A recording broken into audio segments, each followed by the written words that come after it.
The Galactic Military Academy's training grounds had never seen such chaos. Nira, a Valkorian officer with silver-scaled skin and 4 precisely coordinated arms, stood at attention alongside 200 other cadets. They had formed a perfect defensive perimeter around the human instructor, as ordered. The exercise was simple. Protect the VIP from any breach. Standard protocol. Textbook formation. What wasn't in any textbook was the pack of Arkelian cubs currently weaving through their legs like furry missiles on a mission. "Hold the line!" barked Instructor Kavik, a massive Thurian whose exoskeleton gleamed under the artificial suns. His mandibles clicked in agitation as he watched the cadets struggle. "They are merely juveniles. You are trained soldiers." Merely juveniles.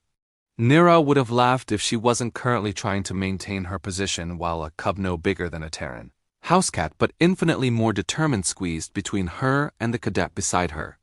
The creature's 6 legs scrambled for purchase, its large luminescent eyes fixed on something behind their formation. Or rather, someone.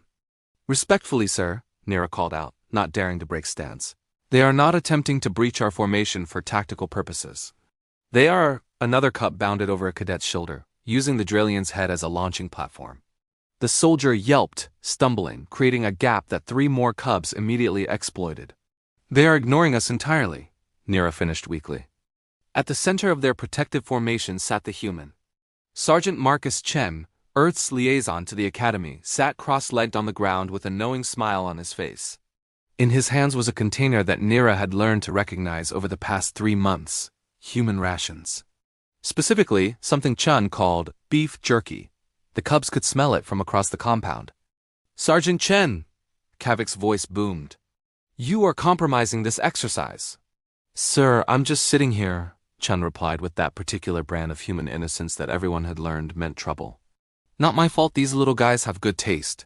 A cub finally broke through, tumbling past Nira's legs with a triumphant chirp. It scampered directly to Chun, who produced a small piece of jerky and held it up.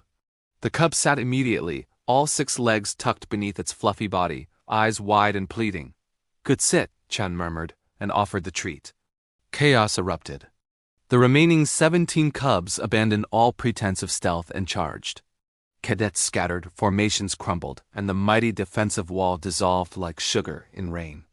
Within 30 seconds, Chun was surrounded by a circle of sitting cubs, each waiting patiently for their turn.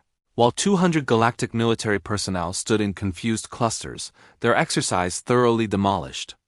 Kavik's mandibles clicked so rapidly they created a sound like rattling metal. "Sergeant Chen, explain, now." Chun stood, careful not to disturb the cubs. "Sir, 3 weeks ago I helped the Xenobiology department with feeding protocols. These cups imprinted on me. Or rather on my snacks."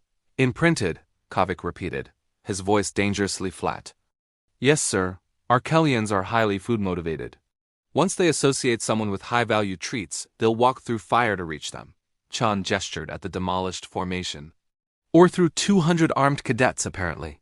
Nira approached cautiously, her training warring with fascination. "Instructor, I've read the files on Earth predators. Humans used similar principles to domesticate wolves over thousands of years." "Wolves," Kavik said, "which became dogs."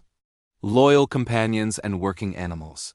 "Exactly," Chun said, distributing more jerky to the waiting cubs.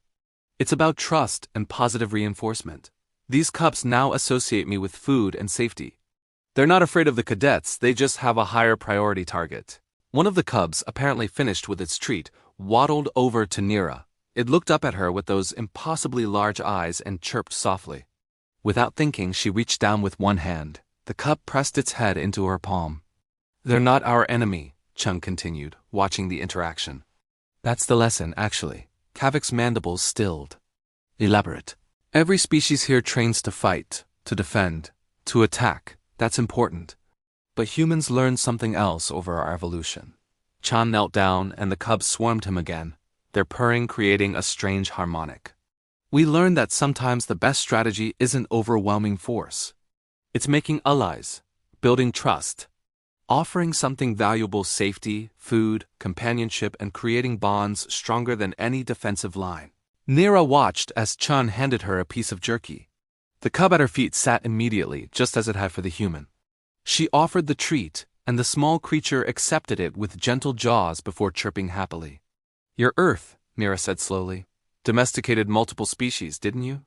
Not just wolves. Cats, horses, chickens, cows, even bees," Chun confirmed. "Humans have a weird talent for looking at wild animals and thinking friend instead of threat." Another cadet, a Heliosian with crystalline skin, approached hesitantly. Could you teach us this positive reinforcement protocol?" Chun's grin widened. "Why do you think Command assigned me to the academy? You're all trained to fight. But the galaxy needs more than soldiers. It needs diplomats, friends, people who can build bridges." Kavik observed the scene, his cadets slowly surrounding the cubs, Chun distributing treats and instructions, barriers breaking down. The Arkelian cubs, once considered a nuisance in the training facility, now served as unexpected teachers. "Resume the exercise," Kavik announced, his tone lighter. "New objective. Each cadet must successfully earn the trust of one cub using positive reinforcement techniques. Sergeant Chun will demonstrate proper protocols." As the cadets eagerly clustered around Chun, asking questions and receiving jerky rations to distribute, Nira understood. This was why humans were so valuable to the Galactic Coalition. Not because they were the strongest or the smartest, but because they saw potential allies everywhere. They built walls not to keep others out, but to create safe spaces within.